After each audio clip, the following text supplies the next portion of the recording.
представлю вам всем нашего сегодняшнего лектора. Мы продолжаем очередную лекцию наших открытых лекций. Это серия открытых лекций, которая уже который, 4-й или 5-й раз, да? У нас проводится в стенах нашей академии.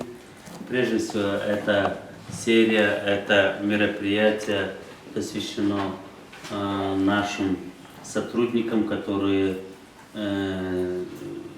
занимаются изучением эпоса Манас, и прежде всего тем, которые сейчас учатся либо в аспирантуре, либо в магистратуре, либо хотят продолжить свою деятельность в научной сфере. Вот. И сегодня у нас очередной лектор, которого зовут Джеймс Пламтри. Он родом из Великобритании. В настоящее время по контракту работает здесь у нас в Американском университете Центральной Азии. Вы PhD доктор, да? Да? Правильно я сказал? Да, правильно. Вот. И что интересно, то, что он уже несколько лет, я его знаю уже несколько лет, вместе с его коллегой Ангелиной. Вот, мы знакомы уже несколько лет, и вместе работаем, вместе сотрудничаем. И нас связывает одна отрасль, объект исследования, это эпос Манас. И конкретно Джеймс сейчас занимается исследованием текстов эпоса Манас, что очень привлекательно, наверное, то, что и значимо, то, что он занимается исследованием живых, настоящих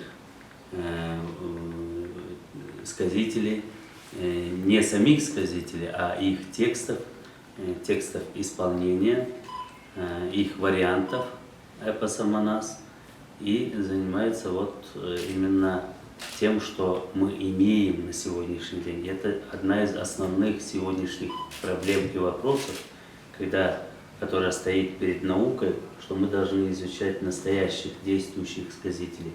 И это практически у нас в Кыргызстане и на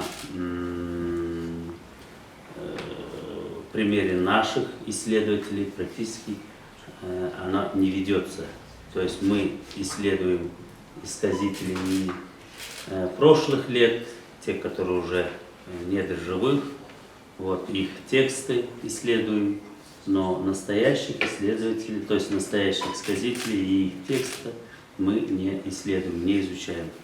И этим вот занялся Джеймс. Пожалуйста, Джеймс, вам слово, пожалуйста. И так, Ангелину я хочу познакомить, это тоже наш коллега, который также работает в Американском университете Центральной Азии уже также несколько лет. В нашем случае она является для меня не только другом и переводчиком, связывающим звеном и мостом между Пламтри и Джеймса. Вот. Джеймс не знает русский, за это время можно было бы научиться. Если не русский, то кыргызский. Я знаю, мой друг Нинка, она за полгода выучила кыргызский язык и могла уже расшифровывать кыргызские сновидения, сны, то есть раскодировывать, объяснять, комментировать. Вот. А Джеймс занимается текстом кыргызским, но сам язык пока не освоил. Поэтому в таком случае наш помощник – это Ангелина Попова, родом она из Болгарии, вот, тоже один из ведущих специалистов в Американском университете. Пожалуйста, слово вам. So many thanks for your invitation to speak tonight. It's an honor to be here. This lecture shows how we use technology to look for new insights into the Manas oral storytelling tradition The research was supported by various groups, one of which was headed by my colleague Dr. Popova, and our research group incorporates both locals and non-locals. It's called the Analyzing Kyrgyz Narrative, or AKIN for short. We are aware that AKIN is different to Menashes, but we needed an abbreviation. В первую очередь хотели бы поблагодарить за приглашение выступить сегодня здесь. Это честь для нас большая. Мы сегодня хотим вам показать, как использовали технологии, и это компенсирует факт, что Джеймс не говорит на кыргызском. Мне кажется, вам будет очень интересно, что можно найти, когда используешь технологии. То есть мы смотрели на определенные моменты. Наш экип состоялся от местными и неместными, то есть мы с него иностранцы, с нами в группе были тоже студенты из Алца, и одна девушка Алкан, которая сейчас делает докторантуру, он там все сказал на английском, она сейчас делает докторантуру, тоже занималась записью у нас, и она нам на самом деле очень много помогла с транскрибированием. Проект был поддержан финансово от консорциев, в котором Алца состоит. И также наш проект называется АКН. Нам просто было нужно короткое имя, но на самом деле это анализ кыргызской нарративы. Вот, поэтому мы к этому АКН пришли, так немножко пошустрили, или как можно сказать. The lecture is divided into 4 sections. Our project and material, simple textual analysis, more complex textual analysis, and publications and questions. Лекции в 4 части состоится описание проекта и материалов, простой текстуальный анализ, сложный текстуальный анализ и публикации и вопросы. This research was carried out at ALSA. Manas, a states-mandated subject, is taught at the university. Our students, though, are from diverse backgrounds, and their understanding of Manas is varied. Often, teaching Manas is learned in simplification and is heavily didactic, and I wish to make it more appreciative. Our intention is to add understanding and other methods, not to replace them. As a Central European University medievalist with a background in English literature from Oxford, I was interested in exploring firsthand a living oral storytelling tradition and its relationship to print, to complement understanding of the epos and to help students engage with the tradition. Given the little amount of scholarly attention on variants by contemporary tellers of the Manas epos, we opted to first make recordings and then perform analysis. Так как вы знаете, обязательный предмет в школах и в университетах является сведением, и поскольку студенты в АЛЦА, они с разных стран, у них культура различается, и им сложно понимать, поэтому приходится упрощать. И, соответственно, Джеймс, который впоследствии тоже стал преподавать на сведении, ему хотелось найти способ сделать более интересное, более привлекательное. И, соответственно, наше желание и цель была найти новые способы. Сам Джеймс закончил докторантуру, связанную со средних веках в Центральный Европейский университет. У него есть степень по английской литературе с Оксфорда. И для него было очень интересно исследовать устные традиции сказательства. Живая, да. И как она соотносится к печатной. С другой стороны, моя область — это использование технологий для улучшения образования и обучения. И, соответственно, мы просто скомбинировали наши бэкграунды и пытались найти новый способ анализировать эпосы Манаса. Ну и как-то основная цель была тоже вот изучить именно вот эта живая устная традиция, которая на самом деле уже практически нигде не существует и, как Талантовый сказал, недостаточно изучается. With a small grant from Amicam, we recorded and transcribed 6 performances. For contemporary purposes and for scientific replication, we recorded 2 tellers, each performing on different occasions the episode concerning the birth of the titular hero Manas. We're grateful to Talantali Bakhchiev, who I hope needs no introduction, and Dolit Sidikov, who likewise is a noted contemporary teller, for being generous participants in our research. The audio-visual recordings were made by AUSA undergraduate Kamila Bamachova, and the transcriptions were produced by Alenka Jimbakova, who is currently studying for a PhD in Germany. Мы получили небольшой грант с консорциума, как я вам раньше сказала, и то, что мы сделали, мы попросили Талант Бабичев, который не нужно представлять, и также Дулот Садыков, который, мне кажется, вы тоже знаете, мы их попросили сказать один определенный эпизод, это рождение Манаса.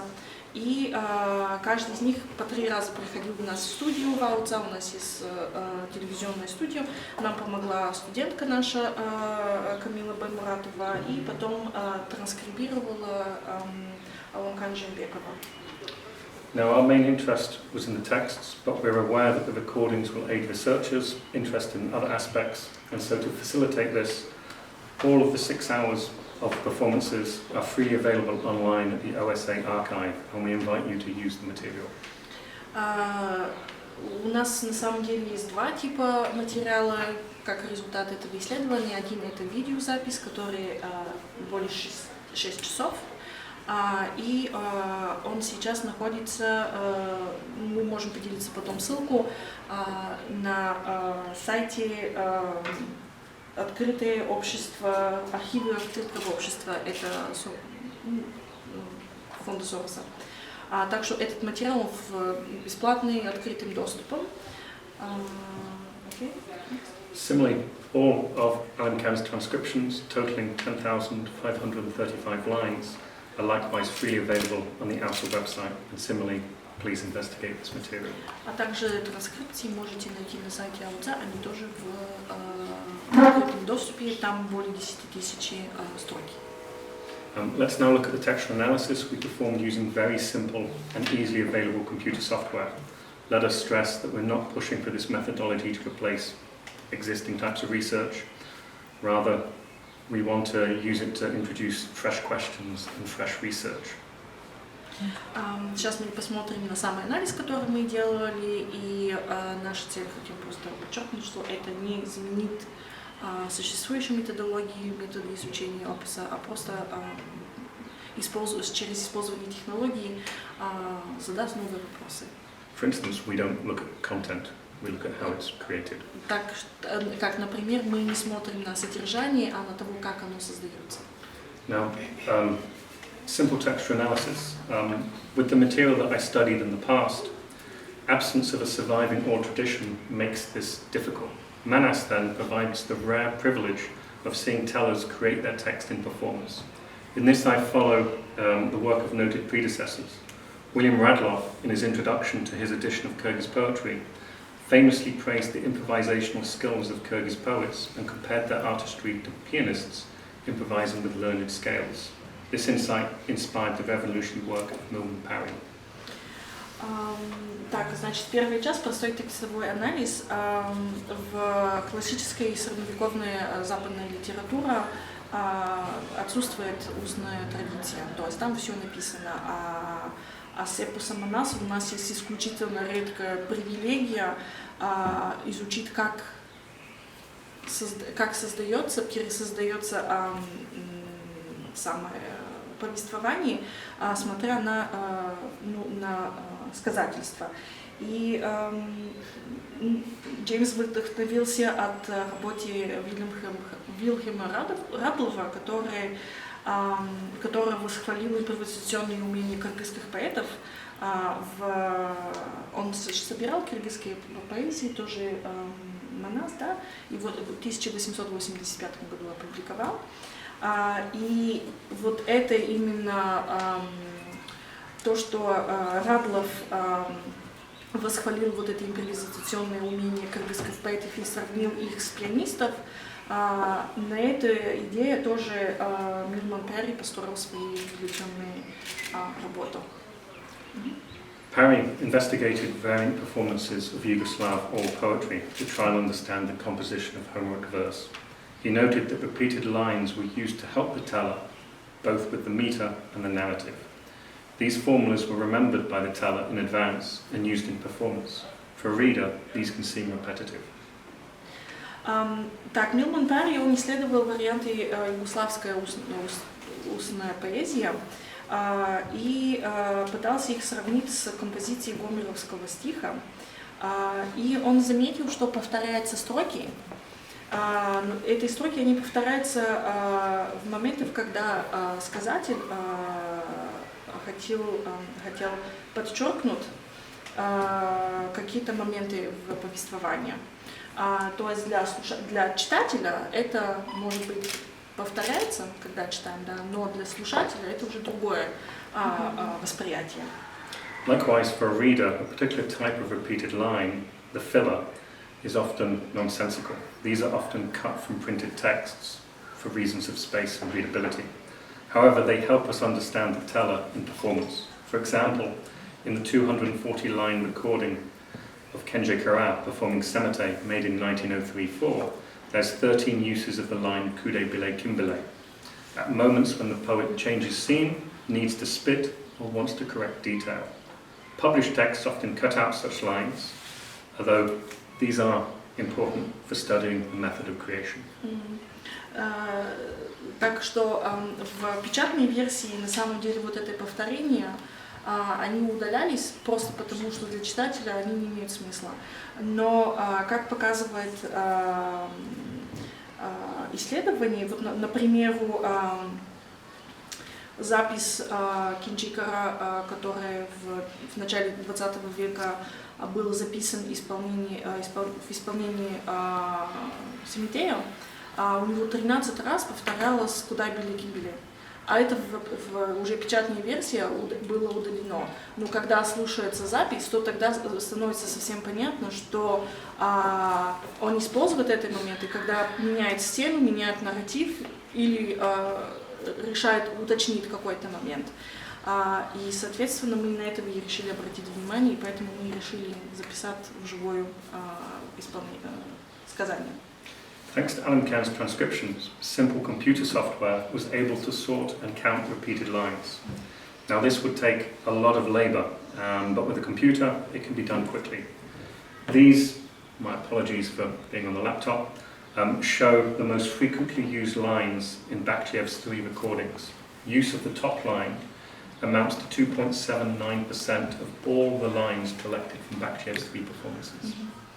Так мы использовали просто, на основе транскрипции, конечно, мы использовали простое приложение компьютерное, чтобы рассчитать, сколько строки повторяется. И вот, например, то, что здесь на экране, определенные фразы, которые повторяются, и одна из них нет. Топ one only, stupid one.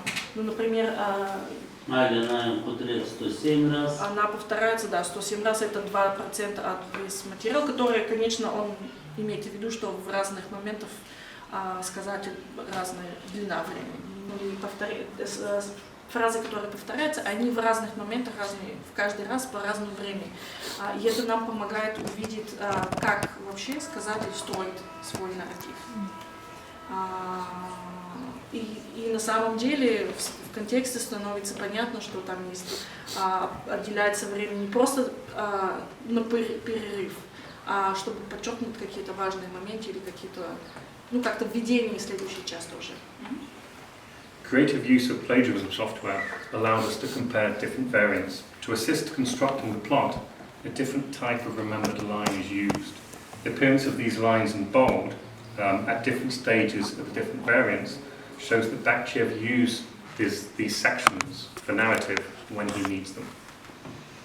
На самом деле мы использовали креатив по плагиату, просто потому что он выдавляет, где повторение проходит. И таким образом мы можем увидеть, что сказатель использует такие заученные это некрасиво звучит. Конструкции. Да, конструкции, но в определенные разные, в разных моментах, в зависимости от того, когда они ему нужны. То есть есть всегда вариация. So this is like seeing the pianist perform a scale improvising. Как припев? Ну, это, скорее всего, как в импровизации музыкальной тоже есть какая-то гамма, которая используется, а она просто... Да? Да. Устойчивые повторения, такие маленькие кусочки, которые... Да. Но они в контексте, оказывается, позволяют, на моменты позволяют, чтобы, ну, как-то дает немножко времени, а куда дальше отвести. В музыке тоже можете так. Есть такие ноты, которые могут повторяться пару раз в течение одной песни, но они просто позволяют сказателю или исполнителю решить, по какому пути дальше пойти. Now the same approach can reveal the most familiar lines of another teller, here Dolot Sidikov. The top line amounts to 5.5% of all the lines recorded from Sidikov. Таким образом, мы посмотрели на транскрипции сказаний Долота Садыкова, у него даже 5% от некоторых из этих фразы повторяются. And likewise, we can do a similar thing. We can present side by side the variants and see how Sidikov constructs his text. And from this, we can state our first conclusion, provocative statements regarding the relationship between these versions and earlier variants. Так что первое заключение, до которого мы пришли, состоится в том, что так как Милман Перни изучал югославские поэты, и он пришел к этому именно самому выводу, что они тоже используют фразы, подчеркнуть какое-то содержание, или как переход, как дверь к следующей комнате, к следующему этапу рассказания. Таким же образом мы то же самое увидели и в наших сказителях. И дальше уже сложнее анализ нам дает возможность задать более такие провокативные вопросы, связанные с того, как эти современные версии относятся к старой версии. Насколько они интерпретируются, да? Ну, сейчас вы видите, какие вы выводы сделали. With the transcriptions of a modern teller with published versions by their predecessors was suggestive. Here we have Bakhtiev's text alongside the person he stresses as his mentor, Shabai Azazov. Alamkan, however, noted that a section of Bakhtiev's text appears to be a word-for-word selection from the famed version by Rezbakov. This suggests that contemporary Menashis may use printed material when performing as a basis for learning the narrative, and then at a later stage reuse some of it for performance. This raises questions about the impact that printers had on the tradition and how mentors can be established via a text. То, что вы сейчас видите на экране, это сравнение между определенные совпадения, так достаточно много, ну, именно в этом отрывке. А нам Талантали Бакчиев говорил, что его ментор это Шабай Азизов. А мы здесь видим, что меньше совпадений, видимо, сказатели ознакомились, знают тексты своих предшественников. И тут уже интересно, как вот эта печатная версия влияет на устная версия, которая создается в моменте. A small qualifier has emerged. Conversation with Daniel Pryor informed me that a line that Bakhchiev frequently uses was also used 4 times in a 415-line performance by Azizov in a version of Semite recorded by Pryor in 1996. Having more variants available would allow the study of textual influence. Небольшое уточнение. В разговор с профессором Даниэл Прайер он его проинформировал, что в запись Азизова, версии Семитея, которую Прайер записывал в 1996 году, там всего 415 строки, и там 4 раза повторяются некоторые вот эти строки, которые тоже мы встречаем у Талантали. И, соответственно, если у нас было бы больше базы данных, больше вот современной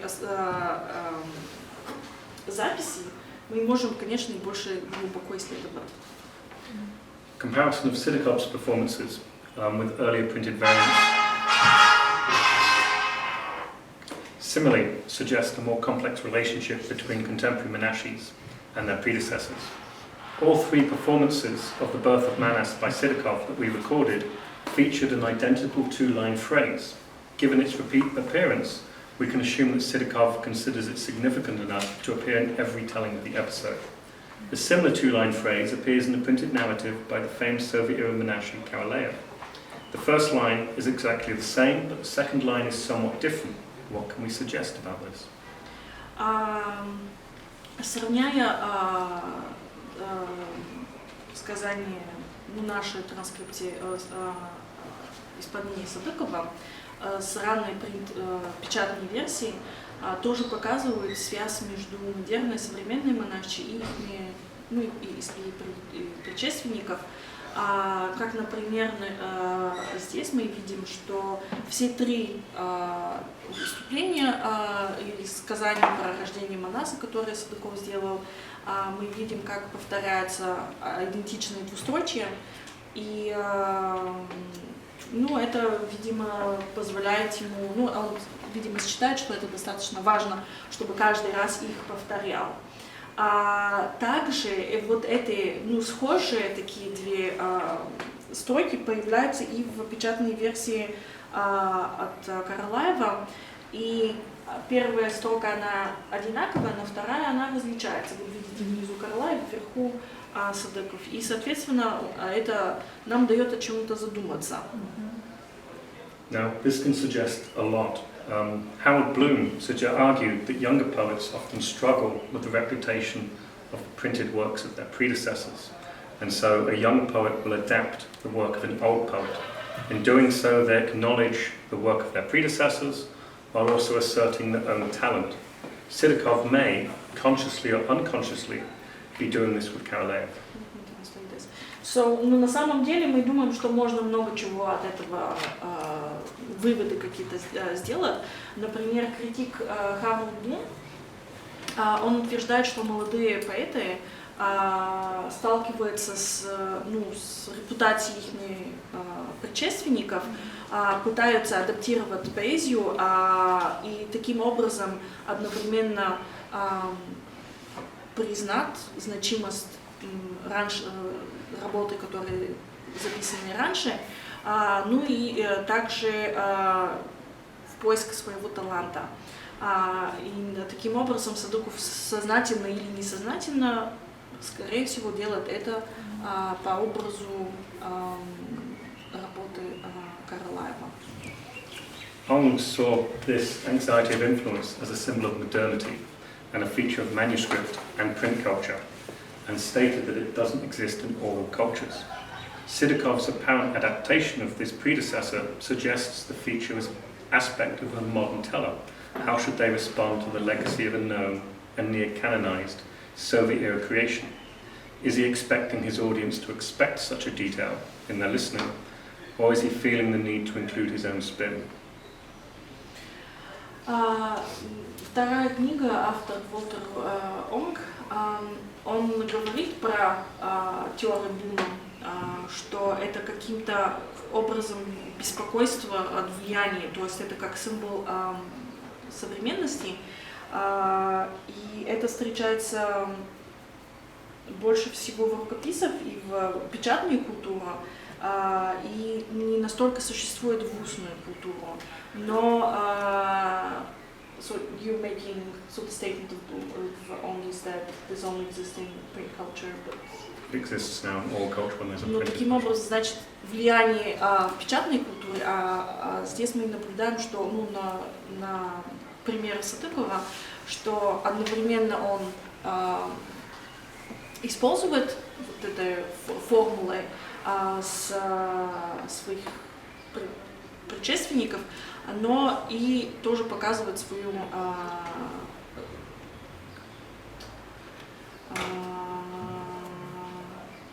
каким-то образом, извиняюсь, он просто на английском текст сложный, то есть Может быть, есть ожидание сказателя, что люди ожидают, что будет такие же элементы, как и у предыдущих знаменитых монашей. А в тот же самый момент все-таки это же индивидуальный сказатель, и он тоже ищет свой собственный стиль. Да. Again, a qualifier, this may overemphasize the role of the audience, it may just stress the familiarity of contemporary tellers with printed versions. Но это, конечно, каким-то образом спекуляции, то есть, может быть, сказатель думает, что у публики, у слушателей есть ожидание услышать что-то знакомого, а может быть и это влияние от того, что сказатель читал, то есть влияние от письменной версии. Now, this raises the provocative question of how can we identify individuality in the tradition, and how can we compare different tellers?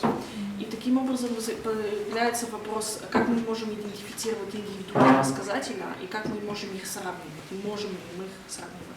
Again, we want to stress we're not challenging traditional methods of connoisseurship and criticism, rather we want to provide new approaches to provoke fresh questions and fresh research.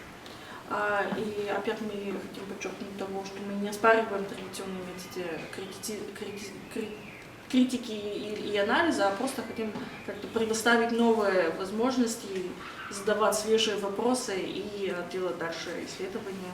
Так что сейчас посмотрим еще на немножко статистики. Да? So let's take the most used lines. Apologies for the formatting. We can observe that the percentage of the most used lines and the 5 most used lines is greater for Sidakov than for Bakhchiev. With this statistic, we can state that Sidakov is more likely as a teller to use such a formulaic line. Так как видите на экране, у одного сказателя больше повторяющиеся строки, то есть формула, эта формула называется в литературе, и, соответственно, значит, он и такой, его стиль такой, что он использует больше такие... Statistics indicative of his efficiency, a different type of improvisation, or a feature created from his experience performing in a time-confined setting. Какие вопросы для нас это вызывает?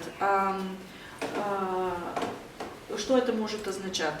Что это личная черта сказателя, это результат от того, что сказатель может быть больше времени исполняет, или потому что он подготовлялся. I don't understand what you mean by due to preparing for his later success. We did long performances. Мы Дулат Садыков, он долго времени может. Он просто долго времени говорит, мы когда 3-й раз его оставили, он вообще 1,5 часа не остановился. И может быть из-за того, что просто больше времени, то есть там просто больше содержания, больше слова, и поэтому и повторений больше. А это может быть и просто его личное такое предпочитание.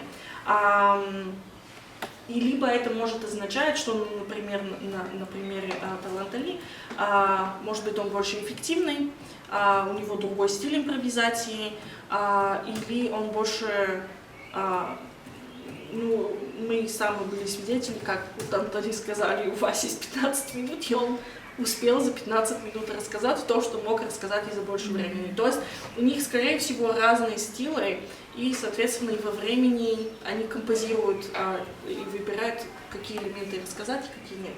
So we get new questions, and with the assistance of computers, let's turn the transcriptions into statistics. So having numbers allow comparisons to be made quickly and without prejudice or value judgment. The last column we can kind of ignore because it reflects the editor rather than the teller. To make the comparison more equal, we can compare the first 100 lines. You can see patterns. Dolot uses a greater variety of words and a larger number of words. We must stress that this attempt is, this study is experimental, for the software used is not specifically designed for the Kyrgyz language. Наличие статистики позволяет сделать сравнение быстро и без предупреждений или какие-то оттенки. А последняя строка, там ее лучше не обращать внимания, потому что она отражает наше редактирование, а не исполнителя. Чтобы сделать сравнение более равномерным, сравнивать первые 100 строк, мы сравниваем первые 100 строк каждой транскрипции, и вы можете увидеть, translation is terrible. Мы видим, что ну, определенные patterns, как это? Паттерны. Да? Серьезно? Да. Ну, например, Володис больше использует больше разнообразия слов и больше слов количественно. Но все-таки надо сказать, что это экспериментально, потому что софтвер, который использовался здесь, он не предназначен для кыргызского языка. То есть там, может быть, есть какие-то... Ну да, погрешности. Да, какие-то погрешности могут. The ratio between the number of unique words and the number of total number of words, the type token ratio, can be plotted on a graph. Вот на этой графике вы на самом деле видите соотношение между уникальные слова и общий брой слова. Это type token называется, это самоотношение. As you can see, there appears a distinction between the two tellers. This shows visually that the two appear to use language differently in ways that can be measured. Again, it must be stressed that this is experimental and that the technology is not specifically designed for use of Kyrgyz language materials. However, having such methods available, it may be worth experimenting to see if such non-anonymous it may be worth experimenting to see if now anonymous texts can be provided with identification, or whether particular narratives are performed with a particular linguistic manner. So the upper one is dollar, and the second one, the lower one is tum-tum. То есть здесь у нас просто визуализация, насколько по количественное отражение и по использованию слова наши два сказателя отличаются. И это на самом деле можно измерить.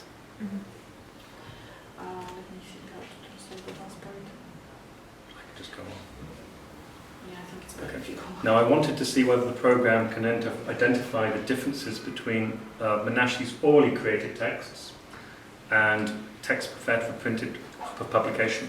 So I scanned two published texts by Bakhchiev and compared them to the transcriptions.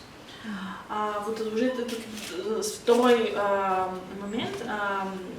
Джеймс отсканировал два текста от Талантали и сравнил их с то, что у нас уже было, то есть запись, транскрипция живого записи. The number of repeated lines was much smaller in the published narratives, and you can see the percentages are much smaller. Как вы можете увидеть, верхние две строки — это печатная версия, а нижняя — это транскрипт. И вы видите, что повторений в печатной версии намного меньше. And the few repeated lines in the published versions are for narrative purposes, not filler. In the printed version? In the printed versions.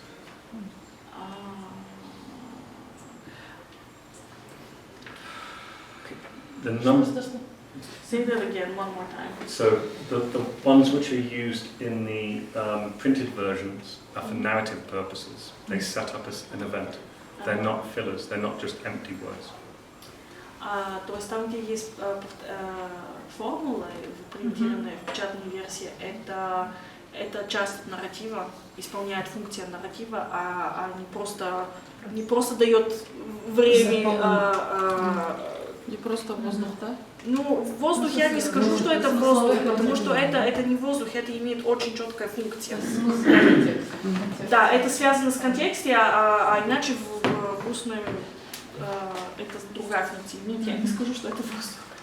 And the number of unique lines was much greater in the published texts than in transcription. So signs of orality seem to be removed for print.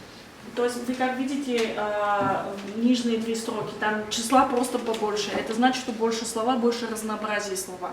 Соответственно, показывает, что в печатной версии она очень сильно отличается от устной, да. Type token analysis likewise shows a difference between the oral versions, which are the bottom three, and printed versions. И вот здесь тоже визуализация, вот именно этот словарные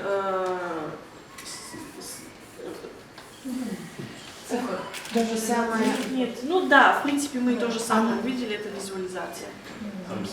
So we can perhaps use this to show how different media shape the text of Manus. Но здесь важно сказать, что на самом деле разные медиум, то есть чат или устное, они сильно влияют на нарратив. These publications are available in English. They're freely available online. If you want to know more about digital approaches, the third article is probably the best because it tells you, it suggests what could be done. And the fifth one puts these modern performers in the context of earlier versions of the epos. A Kyrgyz translation is being prepared for publication. А вот это список публикаций, которые более подробно описывают. Но в-третьих, можно посмотреть на самая техническая часть, то есть какое программное обеспечение использовалось для этой анализа, это потом Jupyter, да. И вот The last one compares them to earlier versions. и последняя публикация, она сравнивает с ранней печатной версией, более обстойной. Many thanks for your time and patience. Many thanks again to Talentali and Dolop for permitting such research into their art. And many thanks to Angie for translating. Спасибо еще раз за приглашение, спасибо особенно Талантали и Долот за того, что они нам дали доступ к своим искусствам и мне за перевод. Вопросы у вас будет? Мы можем побольше рассказать, если вам интересно, и еще и все эти статьи, они в открытом доступе. Какая у вас была гипотеза? Гипотеза. Вот hypothesis. The hypothesis, for which part? Так, там за первая часть гипотеза была, если the first hypothesis was whether Perry, So the first hypothesis is that contemporary performers like Bakhchev and Sidakov still perform in the same way that earlier oral performers do, and they do. Первая гипотеза была, что современные монархии сказательствуют так, как и предыдущих монархий. И эта гипотеза подтвердилась. And that, as we did with the later texts, the contemporary monarchy and oral performance in print, we can see that the printed text that we usually study is often very, very different to a text Но written. также печатный текст, который мы изучаем в школах и в университетах, он сильно отличается все равно от устной. And what we unintentionally found, not the hypothesis, but we found by chance, was that the relationship between orality and print. Orality seems to be more powerful than print because it can reuse it, where we often assume it to be the other way. Does that mean? Это не намеренно, мы тоже обнаружили, что какая связь между устной и печатной версией. Это что We assume that the printed version stops creativity, improvisation. мы думали, что то, что существует уже в печатной версии, это уже не позволяет современной монархии быть креативными и импровизировать. А на самом деле оказалось, что это вообще не так. And what we see is with Bakhchev's use of Rezbekov is more improvisation. То есть оно, наоборот, даже больше креативности стимулирует. Печатная версия. От того, что, на самом деле, печатные версии их не ограничивают, скажем так. Может быть, мы с вами разговаривали, может быть, они просто научали наизусть текст. Конечно. А тут мы видим, что взаимодействие есть с текстом, но поскольку устные сказания сильно отличаются от письма, то, что у нас осталось в письменном формате, мы конкретно можем сказать, что устная традиция у нас все еще жива и существует, и может даже и развиваться дальше. Отлично. И это все не зная кыргызского языка. Каким-то образом отправим презентацию, там все ссылки есть, или просто зайдите на сайт АУЦА и можете... Да, Результаты там уже выложены, да, получается? Транскрипции есть, да. А на другой сервер, это уже Центральный Европейский университет, там видео-аудио находится. находится. Но и то, и другое в открытом доступе. Так что вы можете смотреть и изучать именно вот это. Да, это, конечно, в лаборатории, в лабораторных условиях, но все равно можете что-то интересного найти с точки зрения вашего интереса исследовательского. Спасибо большое. As a medievalist, my viewpoint is limited to texts because that's all that exists. But one thing I noticed which would be lovely to study is the different pacing and different music and the different rhythms that the two performers use. And if someone can come up with a way to measure that and explore that, that would be illuminating. Джеймс говорит, я же медиевалист, средние века изучала, а там ты только с текстом работаешь, и поэтому меня текстуально интересует. Но если кто-то может придумать, как вот это паузы, ритм, динамика изучить, это было бы классно. Спасибо большое. Спасибо. Момент, когда это и очень важно. Тут голос, тут тональность, тут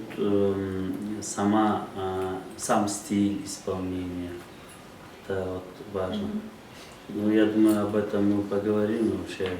Сейчас я вот думаю, что я буду обращаться к вам, Светлана, вам, Джеймс, Ангелина и Уэллс, да, или еще куда-то, чтобы послушать лекцию английского исследователя, учета, а он здесь, Англия сама приехала к нам сюда, вот читает лекцию. Это многого стоит. Я хочу, чтобы вы понимали, наши молодые специалисты, которые слушают, понимали и осознавали это,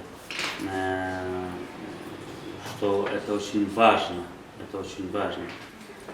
Ну, я хочу поблагодарить вас еще, Джеймс, Ангелина, вас, что вы вот, решили прочесть эту лекцию. Конечно, я уже знаком с этой работой. Вот, и пожелать вам успехов в дальнейшей деятельности, новых высот в науке. Надеемся, что будем мы и дальше сотрудничать, да, Джеймс, Ангелина? Вот.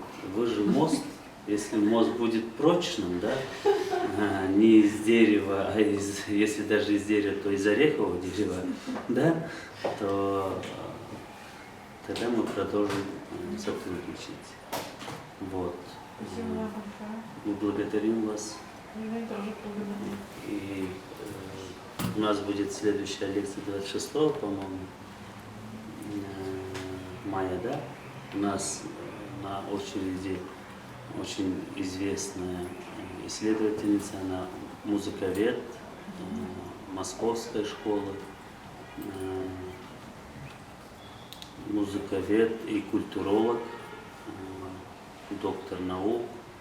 Вот она ведет тоже с лекцией, которая связана со сказительством, со сказительским искусством. Вот. Если у вас будет время, можете посетить. Она на русском языке будет читать. Это женщина преклонного возраста, но очень хороший специалист. Спасибо вам еще раз. До свидания.